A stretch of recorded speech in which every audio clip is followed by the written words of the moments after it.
Hi there, I'm Priyanshu, a 22-year-old working in Bangalore. I've started this channel to put myself out there and also share everything I figure out about finance, tech, and building the life you want. And along the way, we'll get to know more about each other. So let's start with the theme of finance because that's where most of us are confused.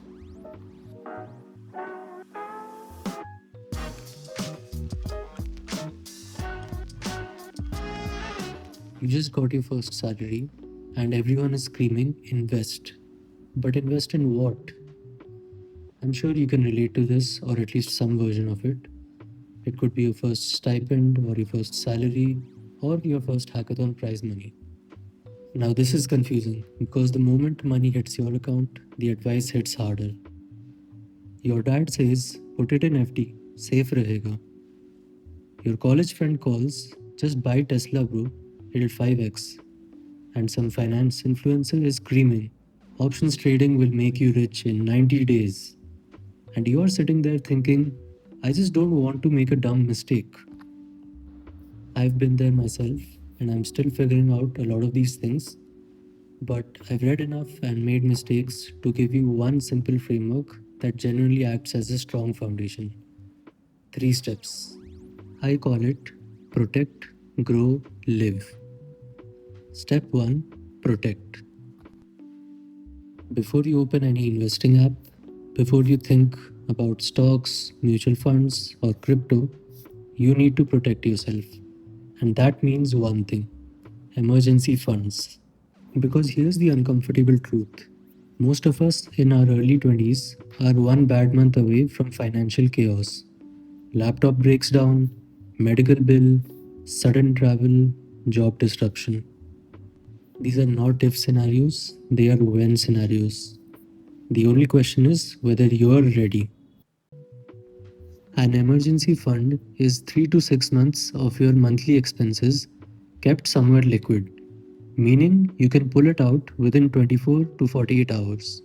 Not locked, not volatile. For example, if you're in Bangalore and your monthly costs such as rent, food, transport, subscriptions total around 30,000 rupees, then your emergency fund is between 90,000 rupees and 1.8 lakh rupees. But where should one keep it? I would suggest not to keep it in your main savings account where you'll spend it. A liquid mutual fund or a high yield savings account are better choices. Slightly better returns than a regular account and accessible within a day or two. Remember, your emergency fund is not separate from your financial plan. Rather, it is the foundation of it. Because one unexpected event will force you to break your investments or even worse, take on debt. The next step is grow. Now we start investing with index funds via SIPs. An index fund is a mutual fund that tracks a market index like the Nifty 50, India's top 50 companies by market capitalization. You're not betting on one company or predicting the next big stock. You're betting on the Indian economy, which will grow over 15 to 20 years. Has it historically? Yes. But will it always? Nobody can guarantee that. But the long term data has been compelling. Coming to an SIP, a systematic investment plan means you auto debit a fixed amount into this fund every month, say 1000 rupees or 5000 rupees on the first of every month. Set it once, it runs automatically, it doesn't need market timing or daily chart watching, and no emotional decisions. Now, let me share a number that changes how you think about time. 5000 rupees per month at a 12% annual return, which is roughly Nifty 50's historical average, and you start at age 22. By age 60, you would have approximately 4.5 crore rupees. Start the exact same SIP at 30. By 60, you would have approximately 1.75 crore rupees only. Same 5000 rupees, same return rate, 8 extra years of compounding, but those 8 years cost you nearly 3 crore rupees. Whoa. This is why you would have heard that one should invest early. This isn't just a motivational line, it's pure mathematics. You can start on platforms like Grow or Zerodha Coin. Find a Nifty 50 index fund, set an SIP, pick whatever amount you can commit to consistently, even if it is small, and let compounding handle the rest. Lastly, we have step 3, live. Step 3 is one that most finance channels skip, but I think it matters just as much. When your first salary hits, lifestyle inflation is a real and quiet threat. Let's say you earn 60,000 rupees every month. You naturally spend a little more.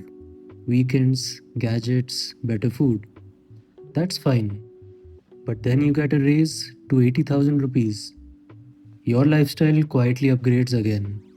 New apartment, better phone, more subscriptions. The income keeps growing, but your savings rate never moves. This is how people end up earning well at 30 but still feel broke. And the fix isn't willpower, it is structure. Save and invest first, then live on what's left, not the other way around. So, on salary day, automate your SIPs and emergency fund contributions before you see the rest of your money. After that, whatever is left is yours to spend. A popular starting framework is the 50-30-20 rule. 50% on your needs like rent, food, and utilities, 30% on your wants such as eating out, travel, fun, and the rest 20% on savings and investments. However, you must understand that the percentages are not sacred. It is the habit of having a system that matters the most. Wow, so that was a lot of information, and I think a quick recap is a must. Protect, which means setting up an emergency fund with 3 to 6 months of expenses, and it should be liquid. Grow, that means one SIP in an index fund, whatever you can consistently invest. Start now, automate it, and let compounding do its job. Lastly, live. Automate your savings on salary day, spend the rest guilt free, and focus on building this habit. That's all you need. That's the foundation, although it isn't glamorous, but it genuinely works. Deep dives on each of these are coming soon. We'll understand how to actually pick a mutual fund, how to set up an SIP, and a lot more. And beyond finance, this channel covers AI, tech, and how to build a real life in your 20s. Subscribe if you want more of these videos as they drop, and leave a comment below sharing what was the first financial decision you made. Smart or chaotic, I'm all ears. Also, don't forget to follow me on Instagram for similar content but in a shorter format. See you next time.